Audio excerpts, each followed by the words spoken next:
Moscow, Soviet Union, 1930s-1950s. Long before satellites, before surveillance cameras, before the Cold War even had a name, an entire city was being planned beneath the streets of Moscow. It wasn't designed for daily life. It wasn't built for civilians.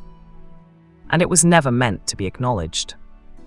It existed for one reason only: to survive what was expected to come next.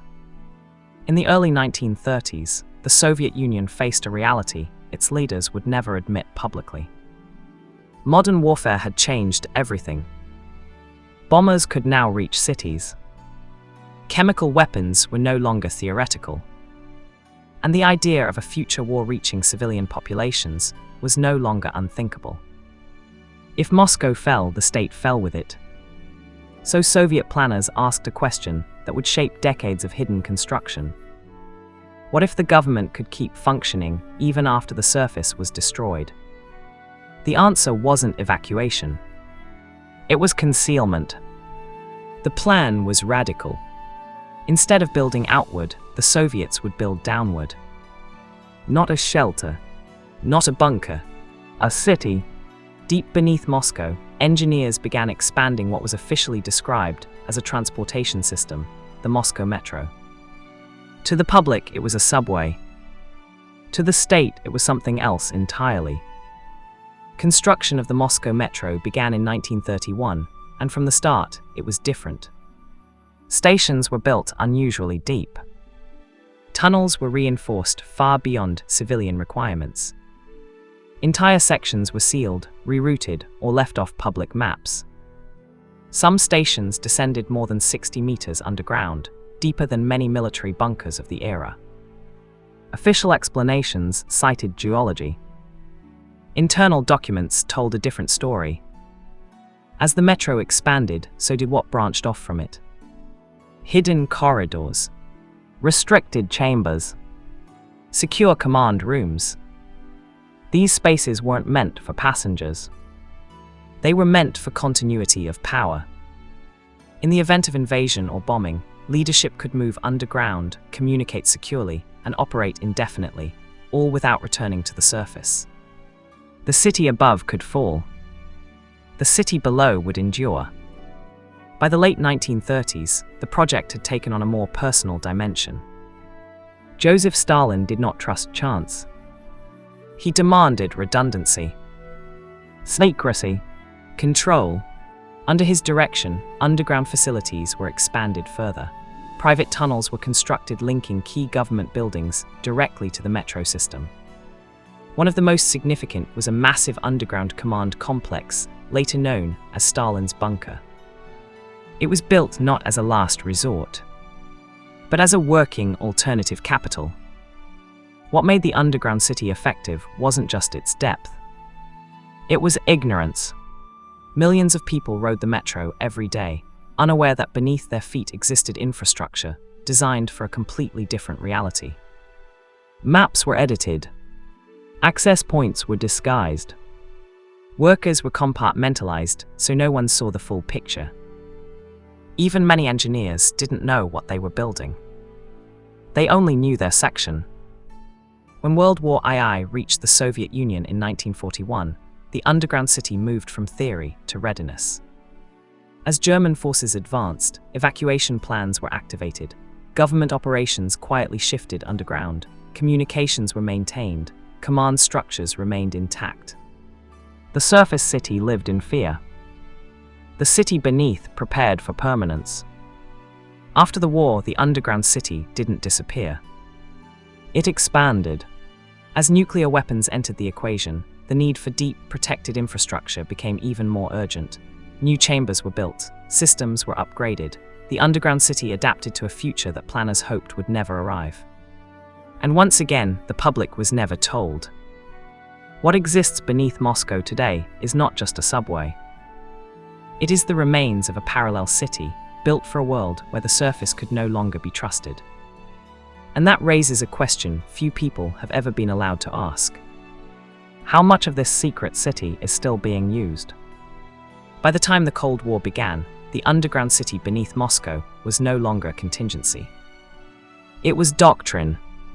What had started as a wartime safeguard was now treated as permanent infrastructure, maintained, expanded, and refined for a future planners believed could arrive with no warning at all. After World War II, the threat changed shape.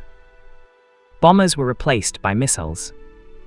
Explosives were replaced by nuclear warheads. And surface survival became an afterthought. In response, the underground network tied to the Moscow metro was reinforced again. Stations already deep were strengthened. New lines were driven even farther underground. Entire sections were designated for government use only. Publicly, the metro was celebrated as a triumph of engineering and design. Privately, it was integrated into civil defense planning at the highest levels. One of the most effective features of the underground city was how ordinary it appeared from above. Entrances were hidden inside government buildings. Corridors were disguised as maintenance tunnels. Doors were labeled as storage or utilities.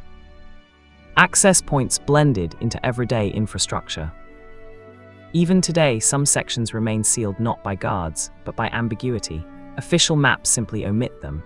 Requests for clarification are redirected. Explanations stop short of confirmation. The city beneath the city survives by being undefined. For decades, Soviet officials denied the existence of any underground command city. There were bunkers. There were shelters. But a coordinated, city-scale system, officially no. Then the Soviet Union collapsed. Archives opened selectively. Former officials spoke cautiously. Engineers confirmed fragments of what had long been suspected. There was no single underground city, but a network of interconnected facilities designed to function together. Command rooms, living quarters, communication hubs, enough to sustain leadership for extended periods without surfacing. At the center of early planning was Joseph Stalin, whose distrust of vulnerability shaped much of the system's redundancy. Private tunnels connected secure residences to underground lines. Command facilities were positioned so leadership could disappear from the surface in minutes. This wasn't paranoia. It was preparation. And it set a precedent that outlasted him. Contrary to popular imagination, the underground city was not meant for mass civilian survival. It was designed for continuity. Continuity of command. Continuity of communication. Continuity of the state. Millions might remain above ground. The system below existed to ensure that power did not vanish with them. That distinction is what makes the underground city unsettling, not its scale, but its selectivity. In modern Moscow, the metro remains one of the deepest and busiest subway systems in the world. Most riders never notice how far down they travel. Most stations feel ordinary. Most tunnels look the same. But some doors are locked. Some platforms are never announced. Some corridors are never cleaned by public crews. Officials acknowledge restricted facilities without elaboration. And that ambiguity is intentional. The underground city wasn't dismantled after the Cold War ended. It was maintained. Because once infrastructure like this exists, removing it makes less sense than preserving it. Threats change. Technology evolves. But the logic of concealment remains. The underground city is not a relic of Soviet fear. It is a template. Moscow was not alone. Other nations followed similar logic, burying command centers, communication hubs, and emergency facilities deep beneath their capitals. Not because they expected war tomorrow, but because once the surface becomes uncertain, depth becomes security. The city beneath Moscow simply remains one of the earliest and most complete examples. The secret city beneath Moscow was never meant to be seen. It wasn't built to impress. It wasn't designed to save everyone. It was created to ensure that even if the surface failed, authority would continue. And that is what makes it unsettling. Not that it exists, but that it was planned so calmly, maintained so quietly, and accepted as necessary for so long. Because once a city is built beneath the surface, it suggests a belief that the surface itself cannot be trusted forever. If you want more true history documentaries about hidden infrastructure, secret cities, and the quiet decisions governments make to prepare for uncertain futures, subscribe to the channel. Because the most important parts of history aren't always built where we can see them.